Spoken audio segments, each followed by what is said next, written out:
ইকবাল হাসান বিএনপিতে যোগ দিচ্ছেন।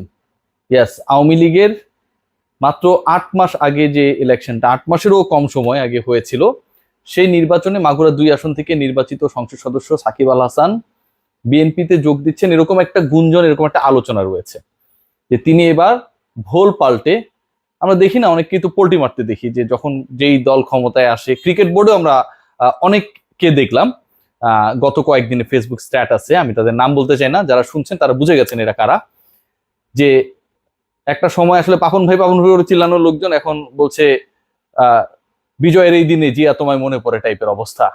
ঘটনা সত্য, কিন্তু একদম মানে পোল্টিকারে বলে এরকম পোল্টি। এবারের অলিম্পিক্স হচ্ছে, আপনারা সবাই জানেন, প্যারিস অলিম্পিক্স, সেখানে যে ডাইভিং হয়, পোল্টি মারতে মারতে নিচে পড়ে, ওখানটায় আসলে ড্রাইভাররা দিতে পারে নাই। যেরকম পোল্টি এই মুহূর্তে বাংলাদেশের রাজনৈতিক কালচারে চলছে, এবং সেই পোল্টির অংশ অলরাউন্ডার যেহেতু সাকিব আল হাসান, তিনি তো সব পারেন, তিনিও কি হতে যাচ্ছেন কিনা, বিএনপিতে তিনি যোগ দিতে যাচ্ছেন কিনা, এরকম একটা আলোচনা আকাশে বাতাসে ভেসে বেড়াচ্ছে, সেই বিষয়ে আলোচনা করতে চাই। এবং একই সাথে একাধিক মামলার প্রস্তুতি চলছে, বা একাধিক মামলা তার বিরুদ্ধে দায়ের হতে পারে, এরকম একটা আলোচনা যথেষ্ট পরিমাণে রয়েছে।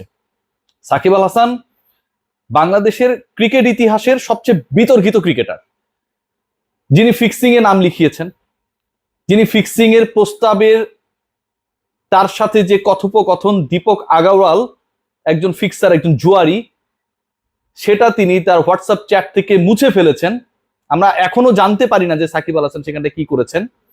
1 বছর নিষিদ্ধ ছিলেন, নিষেধাজ্ঞা যখন তাকে দেয়া হবে তার আগ মুহূর্তে তিনি সকল ক্রিকেটারকে নিয়ে বিসিবির বিপক্ষে একটা আন্দোলনে নামলেন, সমতা, বৈষম্য রোধ, এরকম টাইপের কিছু একটা, যেন ফোকাসটা তার দিকে যায়। সাকিব আল হাসান চট্টগ্রামের একজন ইউটিউবার আছে, এখন মনে হয় আপনারা তাদের খুব একটা পছন্দ করেন না, এফ দিয়ে নামটা ভুলে গেছি, ওই টাইপের কেউ একজন, তালে তালে আসলে তাল মেলায়। শেষ পর্যন্ত সাকিব আল হাসান ফিক্সিং এ অভিযুক্ত হলেন, নিষিদ্ধ হলেন, কিন্তু ওই আন্দোলনটার কারণে সবাই তাকে অনেক অনেক বড় মনের মানুষ ভাবা শুরু করলো। এবারের যে ছাত্র আন্দোলন, সেখানটায় সাকিবের রূপটা আমরা একদম ক্লিয়ারলি দেখেছি। শিক্ষার্থীরা মরছে, পুলিশ মরছে, সাধারণ জনতা মরছে, শিশু মরছে, বাবার কোল খালি হচ্ছে, সন্তানের পিতা না ফেরার দেশে চলে যাচ্ছে, একটা ফেসবুক স্ট্যাটাস শুধুমাত্র তার এমপিত্বের পথ ধরে রাখার জন্য এই সাকিব আল হাসান দেন নাই। অথবা সাধারণ জনতা, যাদের হয়তো মুগ্ধের মতো 10-15 বোতল পানি কেনার সামর্থ্য, এর বাইরে তাদের সামর্থ্য নেই, সাকিবের সেই পোস্ট কিনতে পারেনি দেখে সাকিব আল হাসানের মন গলেনি। মানুষ মরে যাচ্ছে তার দেশে, মাগুরাতেও তো মোটামুটি 8-10 জন মারা গেছে, সাকিব আল হাসানের এটা নিয়ে বোধোদয় হয় নাই। এখন সাকিব আল হাসান বিএনপিতে যোগ দিচ্ছেন, সেই আলোচনাটা হচ্ছে, এবং তার বিরুদ্ধে মামলার প্রস্তুতি কেন, মামলার আলোচনাটা আসলে কেন হচ্ছে। বিএনপি প্রসঙ্গে আমি একটু পরে আসি, তার আগে একটু মামলা সংক্রান্ত আলোচনাটা করি। একটু আগে বলছেন যে ফিক্সার সাকিব, এই সাকিব আল হাসান আমরা জানি যে শেয়ার বাজারে তিনি তার এক প্রিয় বন্ধুর সাথে বিনিয়োগ করেছেন, এত তড়িঘড়ি করে বিনিয়োগ করেছেন, এত তড়িঘড়ি করে বড়লোক হওয়ার তার পরিকল্পনা ছিল, যে কারণে মানে আমার বাবার নাম কি, বা ভাই আপনারা যারা আমাকে শুনছেন, সাকিব ফ্যান অনেকে আমাকে শুনছেন এই মুহূর্তে, যারা আমাকে গালি দেওয়ার জন্য প্রস্তুতি নিচ্ছেন, আপনি কি ভাই আপনার বাপের নাম কোথাও ভুল লিখবেন? সম্ভব? তিনি তার ওই যে বন্ধু, সেই বন্ধুর বাপের নাম নিজের বাপের নামে জায়গায় দিয়ে দিচ্ছেন সাকিব আল হাসান। সেটা তো এক ধরনের ধরা খাওয়া, এভাবে তিনি কট খেলেন। আতিফ আজম ভাই এই রিপোর্টটা করেছিল, আমাদের প্রিয় আতিফ ভাই। এবং শেয়ার বাজারে গিয়ে তিনি, অন্যরা তো সর্বশান্ত হয়ে যায় স্টক এক্সচেঞ্জের সামনে, সারা দিন তারা অপেক্ষা করে, যারা অন্য প্রফেশনে থাকে সারা দিন মোবাইলটা খুলে রাখে গুতাগুতি করে। সাকিবের বড়লোক হতে বা শেয়ার বাজার থেকে মুনাফা তুলে আনতে খুব বেশি বেগ পেতে হয়নি, কারণ তিনি ব্যাকডোরটা ভালোভাবেই নক করেছিলেন, সেটা একটা। সাকিব আল হাসান বিনা অনুমতিতে গোল্ডের ব্যবসায় নেমেছিলেন, you all know. এখানটাও Shakib Al Hasan বেঁচে গেছেন। এবং সাকিব আল হাসানকে একসময় দুর্নীতি দমন কমিশনের দূত বানানো হয়েছিল, এটা সবচেয়ে অবাক করা একটা ব্যাপার। আমরা বিসিবি নিয়ে অনেক বেশি আলোচনা করি, বাতাবি লেবু, এইটাই অনেক কিছু, অনেক ধরনের সমালোচনা আমরা করি, ঠিক আছে। সাকিব আল হাসানকে এই যে দুদকের যে অ্যাম্বাসেডর বানানো হলো, একজন ফিক্সারকে, শাস্তিপ্রাপ্ত ফিক্সারকে, এটা কি কোনোভাবে ঠিক হয়েছিল? আশকারা দেওয়া হয়েছিল সাকিব আল হাসানকে, বছরের পর বছর ধরে আশকারা দেওয়া হয়েছিল, এবং তিনি এগুলো করেছিলেন।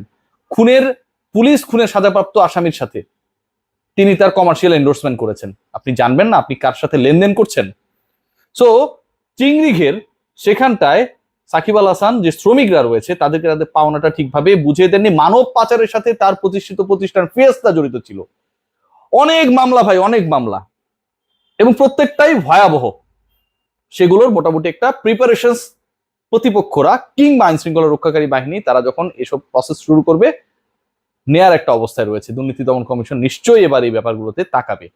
বিএনপিতে কি সাকিব যোগ দিচ্ছেন এই আলোচনা করব, তার আগে আরো একটা ইন্টারেস্টিং তথ্য দিই। আপনারা কয়েকদিন ধরেই টেলিভিশনে একটা বিজ্ঞাপন দেখতেন এবং এটা বিরক্ত হয়ে গেছেন, এ দে না, এ দে না, এ দে না, দে না, কি যেন এরকম কিছু একটা বলে। সাকিব আল হাসান এটা ইন্ডিয়া গিয়ে বিজ্ঞাপনটা করেছেন। সাকিব আল হাসান বিজ্ঞাপন দেখতে দেখতে আমরা অতিষ্ঠ হয়ে গেছে। এখন সাকিব আল হাসানকে আর আমরা পাই না। সাকিব আল হাসানের বিজ্ঞাপন টেলিভিশন এখন আর চলে না। তার মানে সাকিব আল হাসানের যে ব্র্যান্ড ভ্যালু, সাকিব আল হাসান ক্রিকেটকে পুঁজি করে ক্রিকেটের দিকে না তাকিয়ে দিন শেষে বিজ্ঞাপনটাকে আসলে তার মূল প্রফেশন হিসেবে নিয়ে নিয়েছিলেন, সেই ব্র্যান্ড ভ্যালু এখন তলানির দিকে। সাকিব আল হাসানের সেই ব্র্যান্ড ভ্যালুর জায়গাটা এখন আগের মতো নাই। বাংলাদেশের কোনো টেলিভিশনে এখন সাকিব আল হাসানের বিজ্ঞাপন প্রচারিত হয় না। সেই তিনি বাংলাদেশে আবারও প্রতিষ্ঠিত হতে চান। তিনি কি আসলেই বিএনপিতে যোগ দিচ্ছেন? এখন পর্যন্ত যে খবর, যে সাকিব যেভাবেই হোক বাংলাদেশে তার যে সম্পদ এবং বাংলাদেশে সাকিব যেসব অনিয়ম করেছেন বছরের পর বছর ধরে, সেগুলোকে কোনোভাবে যদি পাশ কাটিয়ে, তিনি তো আর বাংলাদেশে থাকবেন না। বাংলাদেশে থাকবেন না, ওই সাফারি যখন দেখতে যান, বাংলাদেশে যখন রাস্তায় লাশ পড়ে তখনই বোঝা যায়। এগুলোকে যদি তিনি পাস করে নিয়ে যেতে পারেন, সেটার জন্য যা করার দরকার তিনি চেষ্টা করবেন, যা করার দরকার তিনি চেষ্টা করবেন। এবং আপনাদের লাস্ট একটা নিউজ দিয়ে এই আলোচনাটা শেষ করব। বাংলাদেশে সাকিব আল হাসান সহসা ফিরছেন না।